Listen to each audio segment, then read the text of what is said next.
and welcome back to the most fucking epic podcast in the world. I'm Lloyd. And I'm JD. And let's start with your week. My week. Because I forgot to keep my journal this week.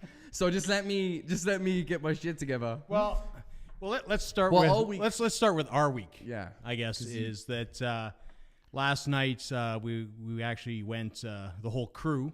Mm-hmm. So me with myself, Jordie, with the Jordie, Jordie came. Remember, Jordie, this is the only pay that you're ever going to get from this show was last night.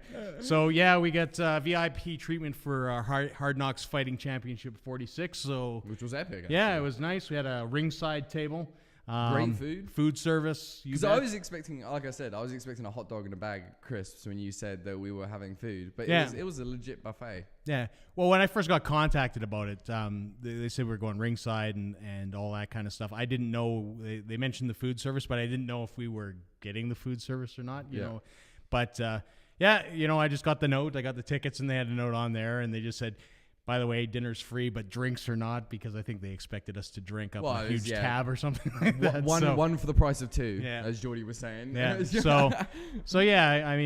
We went down there to Hard Knocks Fighting. It was at the new center at COP. I can't remember what the name of it is off the top of my head. Jordie, what was it? The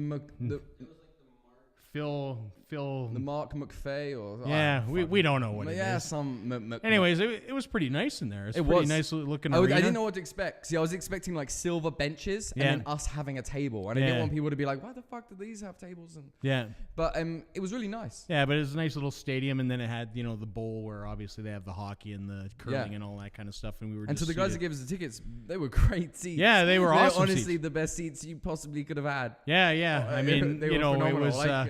I've never seen a fight that close, even when my brother was fighting. I mean, that table we were sitting at, it was probably a couple grand to actually purchase that. So, and like I said, my brother fights MMA, and even when he was fighting, we didn't even have that good of seats. So, we get VIP treatment. Obviously, we abused it because, I ate my face off. Yeah, he had, honestly, 2 plates of food, and he ate this cake that was rich as fuck. Like, honestly, I had one bite, and I was like, gone. Ooh. He ate it. I went and got 2 pieces. He had eaten 2 before I fucking got there. Yeah. Gone. I'd never seen anyone eat cake that quick in my fucking life. Yeah. Honestly. I'm good with food, man. I'm good with food. You should do that.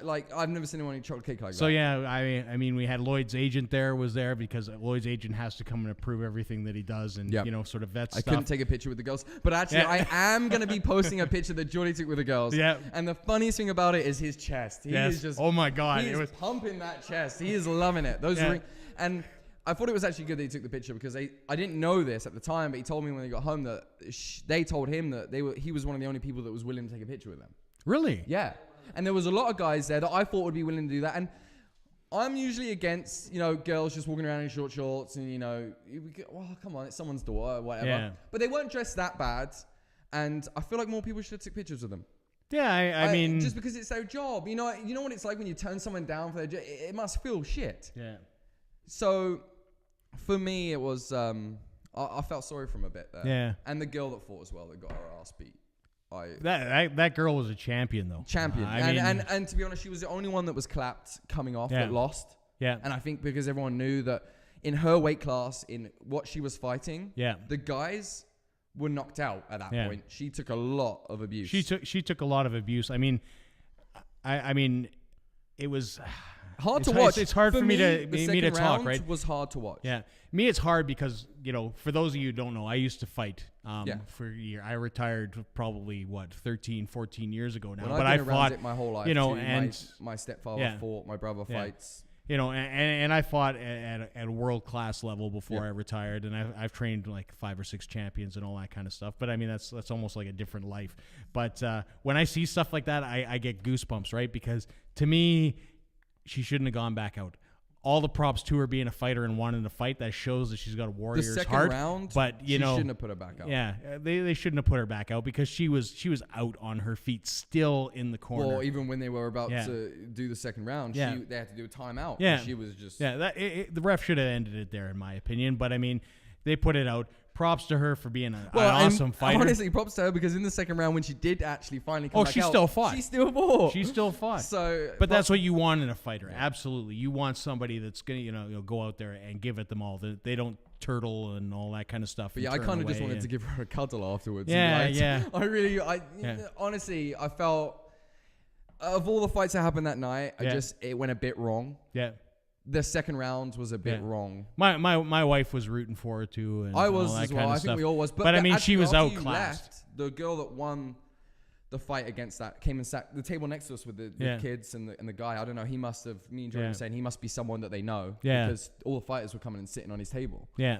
So she came over and she was sitting there and took a picture with the kids. So she was a nice girl. Yeah. Oh, I mean, she did what she was sent out there to do. Oh, I mean, she just did her job, and she did her job well. She was a good fighter. You could tell from the moment that she set out. I think her name was Lindsay something. Yeah, Lindsay. I can't remember her last name. Actually, was actually a world champion boxer as well, and it showed. Yeah, it showed. She did a good job of going out there and fighting a smart fight and all that kind of stuff. But like you said, the underdog. My wife was going for, you were going for all that kind of stuff. I just felt my heart sink a bit because when I see stuff like that, it's scary sometimes, it is, right? Because people can really get hurt. My heart sunk a bit when they sent her back out. Yeah, because I think as her corner guy, I would have been like, she's done. But some of these other guys, and I'll criticize from a fighter's point of view as well. These guys being pros, like, good God, like, get your hands up. Don't throw wild punches. There was work out. Before you left, there was a lot of shit. Yeah, I'm gonna be honest. Yeah. Some of the fights were pretty stagnant. Yeah, I mean, stamina, huge thing. Yeah, hit the fucking treadmill if you're gonna fight. Honestly, to be out, I know it's hard. I know it's tough, and I do know, how much stamina you have to be up there. But I just feel like, the two big guys that came out, it was. Yeah. Well, I'm old and fat. They hugged for. I'm old and fat, and I had a bigger gas tank than one of those guys that was in that fight.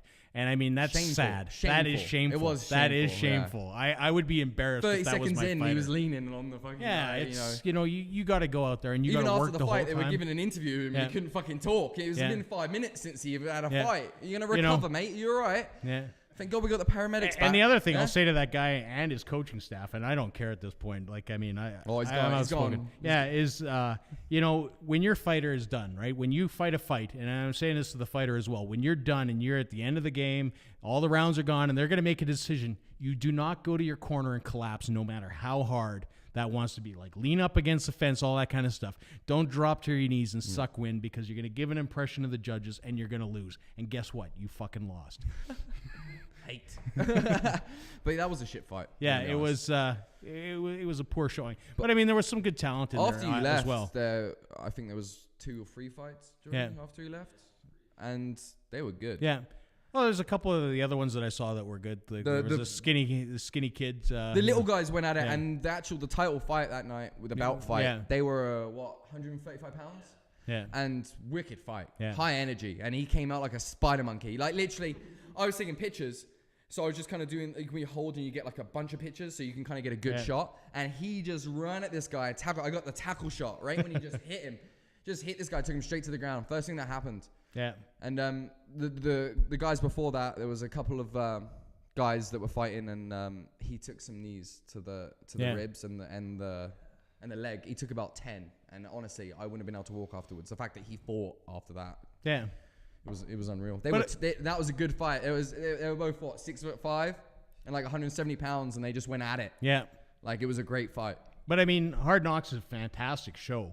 For those of you who haven't seen it, I mean, it's a local. I didn't know what to expect. Yeah, it was great. It's a local mixed martial arts sort of thing. I mean, they do broadcast it. You can watch it live, even if you're not in Calgary. I mean, I think they were streaming it live to the web, or it was on pay-per-view, something like that. But I mean, there's a lot of great young talent. A lot of these guys, too, are looking to get into the UFC later on. So this is the start of their careers. In the last year's season that they had on there, most of them are 10-0 and are doing really well in the UFC. Yeah. So I mean, there is some great talent. Good fighters coming out there.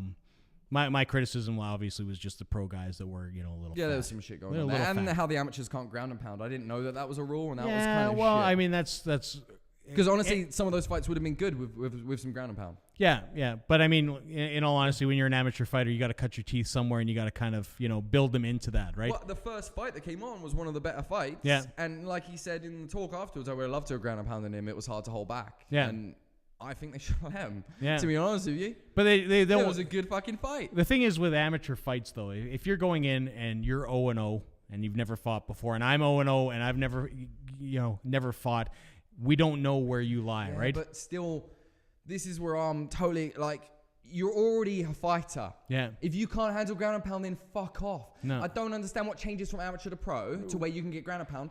If you're going to enter something, enter it like rugby in England. Grade 6, those motherfuckers are hitting each other as hard as they can, and they're getting the ball, and they grow up doing the exact same thing that adults are doing. Yeah. I don't get the miniature rules there. I don't get, you can do this, but you can't do this.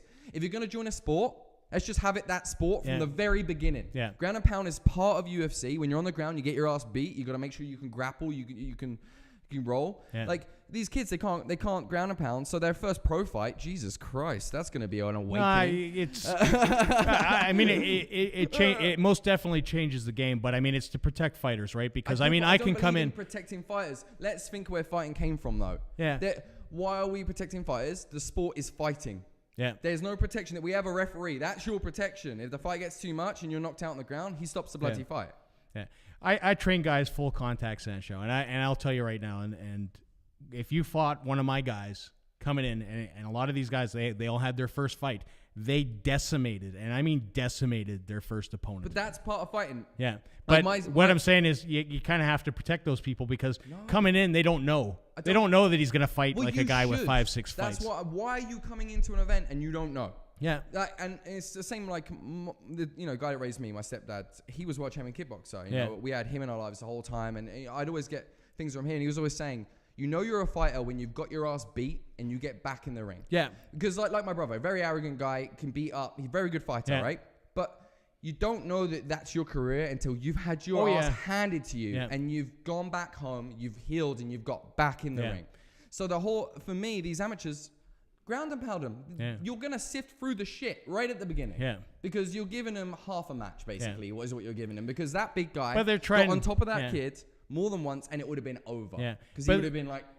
But they're trying to make sure that they're not hurting anybody that's not going to have a career. It's a fucking fight. It was evident for that first guy, especially, that this is not the job for you. Right? Exactly, but that's the thing. It would have been over quicker. Yeah. He'd have been knocked out, done. Yeah, but, he could have also got seriously hurt because he didn't have the tools to defend himself. But let's be honest. He was dropping his hands. It was terrible to watch. But that's where I feel that should come in the training and then the coach telling him, listen, because my dad's trained. Just as you've trained. Yeah. And he has turned people away. This isn't in your blood. Yeah. This isn't in your system. You're not a good fighter. But that's what makes an honest to fucking opinion. But that's what makes your dad a good coach, and I was the same way. If you weren't ready to put you in the ring. And I don't think it should be the event's problem to stop ground and pounding. That's what I'm getting at. Yeah. I feel like it should be, these are the rules. You ground and pound. If you can't fight, you're going to get your ass beat, and you should know that before you go in. There's paramedics back there for a fucking reason. Yeah. But, it's like tattooing. If we use it as a tattoo example, right? There's a lot of tattoo artists that shouldn't be tattooing, but they do it anyways, and people will say, okay, you're good to go, because they're just looking to make a buck off them. And a lot of gyms do that too. They'll just put people in there to have people on a card to get their name out and all that kind of stuff. It's not safe. I think that's still I still think that's a learning process. I don't think you should be putting rules on a sport like that. I think it's silly. It's almost like when you're coming up in Canada here and you do American football, it's touch. It's touch in high school. Well, it's tackle in high school. That's a joke. No, it's tackle in high school. Not in gym. Oh, in gym, it's because they don't want to hurt kids that aren't into it. Fuck. In England, we play rugby from the ages 6 years old and up, and we hit each other like we've never hit before, and it's fine. Yeah. We make good rugby players. Yeah. I don't get not good enough to make the quarters. Don't even get me started. I swear to God, I'm getting me all fucking amped up. Scotland made the quarters, and they almost beat Australia. Fuck Scotland. Whatever, man. Yeah, England played like shit. Fuck's sakes, man. See, we're always on the losing side. I know. Even Scotland beat you. How does that feel? Feels like shit. But yeah, I really don't think that should be. I get what you're saying. I do. Because people can seriously get hurt. It's a tough sport. But think about it when we went home and we watched the old Gracie fights. He's grabbing hair and headbutting motherfuckers. Oh, yeah. This guy's 155 pounds fighting a 210 pound guy with a bloody, big... That there was no rules to that, and he fought because he could fight, and that was a fight. That was a real fight. But there's already so many rules now. You can't headbutt. You can't do bloody anything. Yeah, I mean the UFC's a different. The UFC's a different story too, right? Because I mean that was set up by the Gracies to prove themselves and build a name, and they did this. How we're implying rules on amateurs. Just let them play the fucking sport. Yeah. If they're not good enough to be in the sport, then they're not going to be in the sport very long. They're going to get beat up pretty quick, and they'll be out. But I hate the mini rules that they put on sports. I hate it. It gets me because it's like, I don't get it. The amateur guy that fought at the beginning was just as good as some of the pro guys that fought afterwards. There was minor similarities. Yeah. Oh yeah. No, the guy that won, he'll definitely go pro. He'll go pro. He'll go pro. There's no doubt about it. And like I said, I mean, a lot of it, the responsibility in the camp, that you're in is training your fighters to a level and not, pumping them up to be something that they're not. Right? I mean, it's getting them prepared and giving them the tools to do whatever. I think what we've got to here is the problem is the coaches. Yeah. Oh, the problem absolutely. is the coaches. If you recognize that someone isn't for a sport, the honesty is the best course of action, especially in fighting, because pushing someone into something that they're not good at, like we talked about tattooing, it doesn't work. Yeah. But for fighting, you're going to come out with brain damage. You know what I mean? You're going to come out with your face smashed in. So it's not a sport where you can fuck around in and give people's false confidence. And I think that's why an organization like that. They came in all like, the coach told them they're the bee's knees, and they were shit. I'm going to be honest. Unlike Zen Beard guy. I'm going to be honest. I'm not a ring fighter. My stepbrother's not a ring fighter, but some of those guys that came out, preferably the one that came from London. Yeah. He played a big part in the whole arrogant part, but he didn't play a good part in the ring. Yeah. And the minute he came out, it was like everything went to shit. Yeah. I just feel like they've been boosted a whole lot by their fans and their friends and their coaches, but they haven't been taught fucking anything. Yeah, yeah. And it's dangerous, right? It is. Mean, like I said, it's similar to tattooing, but the Zen guy, the Zen beardy guy. I told you, he was too calm to not be amazing. That guy just stood there, and I think he threw the other guy off. I thought he was asleep. Yeah. I thought he was asleep. I've never seen a guy that was eyeing him down, getting in his face. He had his fucking eyes closed. Yeah, he was just sitting there. He kicked some fucking ass. I told you at the beginning. Yeah. He's too zen. He's gonna come out with some karate like no one's ever seen in his fucking life. Yeah. And what did he do? Yeah, it was over choked fast. The guy the fuck out. Yeah. Rear naked choked. Guy was on it. Was fast. And the minute he was on his back, there was no getting him off. His legs were really hooked in, and that was really nice to see, the leg hook. Yeah. Because he stood up and the guy was still on his, didn't even have his arms on him. His legs were just like holding him up. It was awesome. Yeah. It was the best thing I've ever seen. So what else did you get to this week? Me? Yeah. Oh, fuck, we're gonna go with you. We were talking about fighting. One sec. I did actually. I've been into inking a lot. I'm getting into drawing. Gone off painting. Yeah. Sticking more with the ink. I went and picked up some new pens, some big pieces of cards. Right. Doing some more animal pieces. Haven't done those before. I did a deer face. Still haven't sent you a picture or put one up. But I'm in the process of doing a kind of a big piece for me, really. I don't know. Yeah. Just to kind of get me back into art. I've been, I've had a lot of people come to me asking me to draw stuff lately, and I haven't been in the mood. So I've figured I'll do something for me, and maybe it'll kickstart everything. So, I got a nice old traditional kind of tattoo piece on a piece of card. Yeah. Just kind of like the old, I got a big kind of goat face. Yeah. Just traditional looking, the simple lines that make the hair and. Yeah. And then I got some sparrows going in on the top, and I don't know, it'll look kind of cool. Nice. So all kind of traditional, I've been working on that for the week, and obviously still working on the Sevens Wild thing. Hopefully he'll get that out this week so they can finally put that on his drum. And other than that, just finishing up my work week, getting into the winter. Not too exciting there. I didn't go any walks to any fountains this week, but I'm sure you had a riveting fucking week. Well, it was busy. I mean, just that night that we were out was busy. I mean, I had to duck out halfway through. And missed right? The last I didn't get killed by that giant boom that kept on swinging over our table, which was freaky as anything. It was like a foot over. I'm pretty sure if I stood up at the wrong...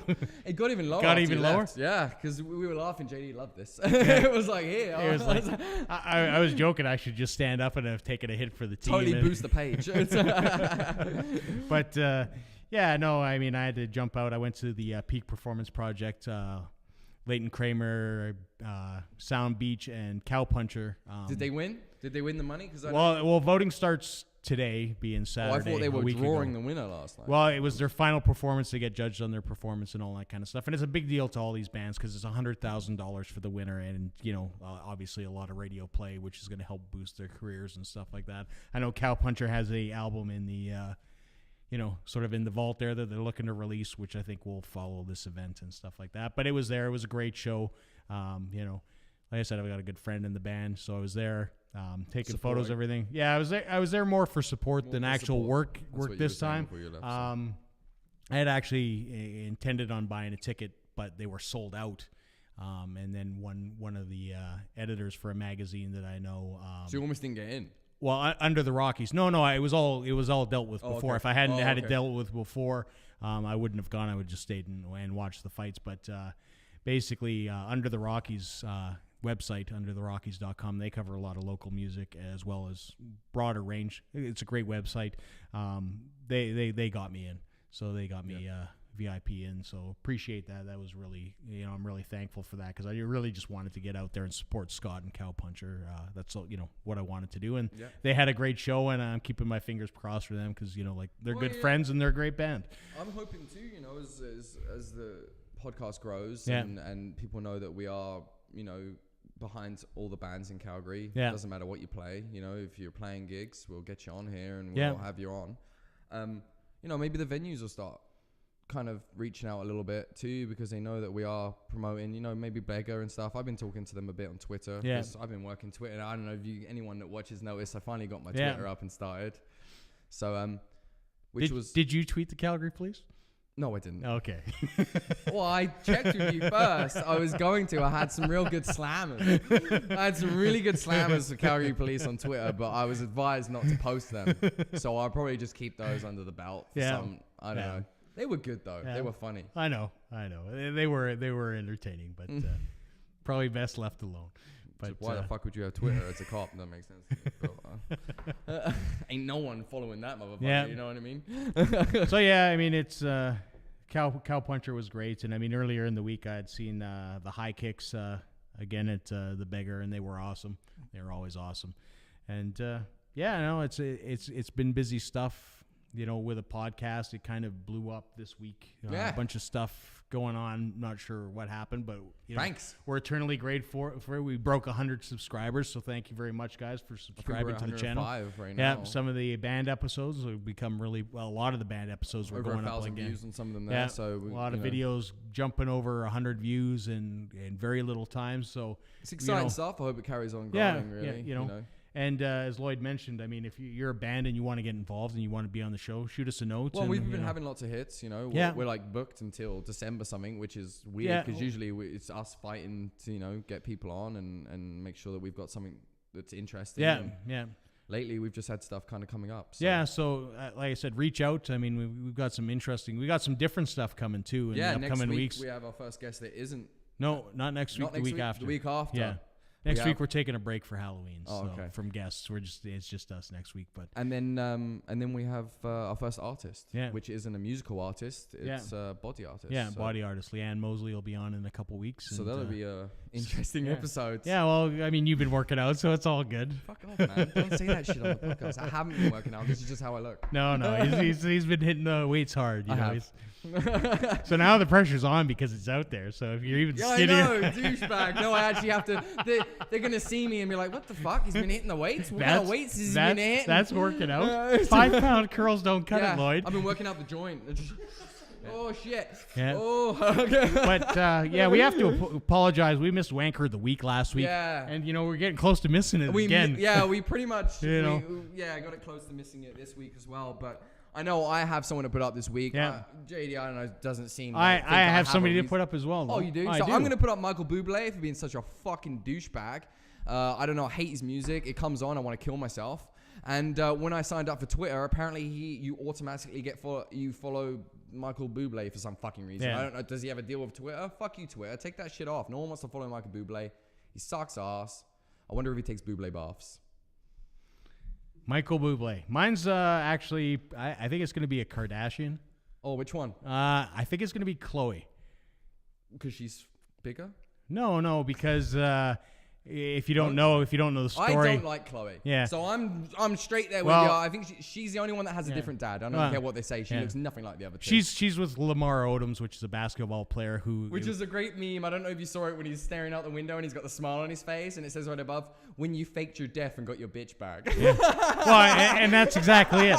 And that's exactly what it's going to, right? If for those of you who don't know the story, Lamar Odom was found almost dead in a brothel in Las Vegas. Hooping crack. Yeah. And then they basically attacked on media and stuff like that this prostitute that basically found him and saved him by calling 911 and doing what she should do. And then basically, of course, the Kardashians are all over her because, they're all over the thing. But, the funny thing is Khloe, I guess, has been stuck with a $79,000 hooker bill. And gonorrhea. $79,000 hooker bill. And the drip. And she's going to pay it. But I mean, they were getting divorced, and now it's what? Get high on cocaine, get a $79,000. Stupid fucking shows because my girlfriend makes me, and it's all a bunch of publicity bullshit. Well, and that's exactly my She's been in love point. with that motherfucker since the day they broke up. Yeah. It's fucking, and now Scott's broken up with fucking the other twat. No one cares. Yeah. No one cares. One of them's a woman now. I know, and that's it. You know, the Kardashians, wanker really of the funny week. Thing from Kevin Hart is the Kardashians turned Bruce into a man, Lamar into a crackhead, and Scott into an alcoholic. I wonder what they're going to do to Kanye. We can only hope. We can only hope. So, who do you want to settle with now? I'd say Khloe Kardashian. I'd just say the Kardashians. Michael Bublé. Yeah, but you know what? You know what? I'm going to give you Khloe this week. Yeah. And I think I might bring Michael Bublé back up in the future. Who knows? Because I hate him that much. But Khloe Kardashian. Khloe Kardashian, you are wanker of the week. Straight up, wanker of the week. All right. Actually, a good little thing came from Jordan is we should probably announce wanker of the year at New Year's, just so that we're kind of up. So you might get, so we might get that one a little sooner. For wanker Sweet. Of the year. So anyways, we only got a few seconds left. So I'm Lloyd. And I'm JD. Thanks for watching. Peace. Cheers. I got pissed so bad. Like the last 7 minutes.